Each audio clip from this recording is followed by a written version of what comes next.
Ay, hindi naman ako masyado nababahala diyan kasi maraming professional na opisyalis ang PNP, no? Maitutuwid nila yan. Maitutuwid. Kasi matibay yung institusyon ng PNP. Maraming kaguluhan diyan, maraming mga issue, pero as a whole, yung mga professionals, hindi nila papayagan na bumagsak ang PNP.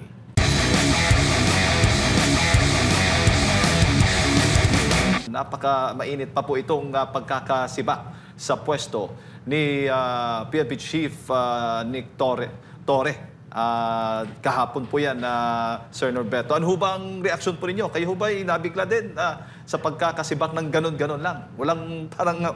Kasi usually, pag may mga turnover, ay, kung may papalitan, ang ine-expect ng nakararami may parang military honor, parang mainit yung pagkakatanggap. Parang ganon yung mainit yung transition. Maganda yung nagiging transition between leaders po ng ng kapulisan.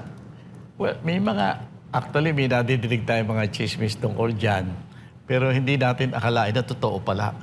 Tatanggalin siya, of all people, hindi pa paborito siya sa simula. Tapos siya pa yung tinanggal na walang seremonya na sinasabi mo. Kaya medyo palagay ko malalim ang dahilan kung bakit siya tinanggal. Opo. At sa tingin po ninyo, ano yung nakikita po ninyo dahilan kaya na possible na nangyari dito kay Torre? Medyo siguro malakas yung nabangga niya. Malakas din sa Pangulo. Kaya ganyan na nangyari. No?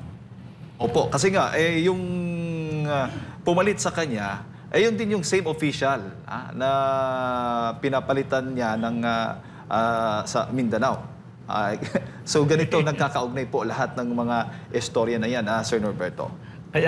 Kaya nga nakakagulat ang nangyari. Kaya siguro mag-intay tayo ng kaunti pang panahon para baka lumutang na ang mga tunay na istorya. Sa ngayon, ang nadidinig natin parang nagkainitan lang Opo. So, sa loob mismo, may internal problem ngayon. Nakikita po ninyo, Sir Norberto, sa loob ng kapulisan, sa mga leadership po dyan. Ganun ho ba may mga problema dyan mismo? Buong gobyerno, marami ng mga problemang lumalabas ngayon. No? Kaya indikasyon na siguro ang pamunuan ng ating pamahalaan ay dapat mag-isip-isip na, no, na ayusin ang gusto ang kanilang mga trabaho dahil nahahalata na yung pagkukulang. No? Pero yung implikasyon po nito, doon naman mismo sa kapulisan, yung laban natin, laban natin sa kriminalidad, sa korupsyon at maraming iba pa na tinututukan po ng ating Philippine National Police. Ay, hindi naman ako masyado nababahala dyan kasi maraming professional na opisyalis ang PNP. No? Maitutuwid nila yan. Maitutuwid. Kasi matibay yung institusyon ng PNP. Maraming kaguluhan dyan, maraming mga issue, pero as a whole, yung mga professionals, hindi nila papayagan na bumagsak ang PNP. Opo. Yung sinasabi po ng DILG Secretary na inalis sa pwesto si PNP Chief Torre at possible na ililipat naman sa ibang posisyon. Sa tingin mo, dapat ilipat pa siya sa ibang posisyon? O ano bang nais pong panukala po ninyo? O dapat maging tahakin po niya na susunod na panunungkulan? Palagay ko, kung ako si Gerald Torre, mananahimik na lang muna ako. Maghintay na lang ng ibang pagkakataon sa darating na mga panahon. Kasi kung bigla kang tatanggap ng ibang pwesto, alam mo, hindi indikasyon na bibigyan siya ng pwesto Kasi kung bibigyan siya ng pwesto, maganda sana ang pagkatanggal sa kanya. Medyo pero, hindi Opo. Pero doon, pagdating naman sa performance ni Torre, Sir Norberto, ano naman po yung masasabi po ninyo bilang PNP Chief? I think hindi po siya umabot ng 100 days bilang PNP Chief. Sa loob po ng kanyang panunungkulan bilang PNP Chief, ano naman po ang masasabi po ninyo sa performance niya? Well, precisely wala tayong masasabi, no? Kasi napaka-iksi ng kanyang panahon. At yung mga sinimulan niya, parang hindi kayang gawin. Katulad ng 5 minutes no, na response. No? Siyempre, hindi pinaniniwalaan yun . Kaya wala tayong masyadong husga dyan, no? Kung tumagal-tagal pa siguro si Gerald Torre, baka makita natin kung ano talaga ang husay na pwede niyang ipakita. Sa kasaysayan ba ng PNP, si Nick Torre ho ba yung may pinaka maiksi lamang na panunungkulan sa loob ng kapulisan? Bilang PNP chief? Hindi ko natatandaan eh. Pero yung pagkakatanggal sa kanya, ay medyo hindi normal ang pagkakatanggal sa kanya. Imagine, 3 months pa lang siya dyan, tinanggal siya. Tapos yung pagkakatanggal sa kanya, hindi pa maayos. Yan ay indikasyon lang ng dalawang bagay. Una, ay tingin nila hindi talaga siya magaling. Pangalawa, kahit magaling pa siya, may nakabangga talaga siya na medyo mas malakas kaysa sa kanya. Opo. May mga nagsasabi, ito yung mga, alam mo naman sa social media, maraming marites, maraming iba-iba yung maraming mga analyst, ayan, na ito rong nangyaring turf war, palabas lamang, keso ganun, at baga drama lang para may mga valid reason na si Torre ay maalis, matanggal bilang PNP chief at ilipat sa isang posisyon. Sinasabi nga ng DILG, napakabigat na posisyon na possible ibigay po sa kanya. Hindi ko masasagot siya sa ngayon, no? Dahil hindi natin alam yung mga napakagaling naman na pagkakaplano kung ganyan na mangyayari, no? At saka hindi naman kailangan ganyan ang gawin.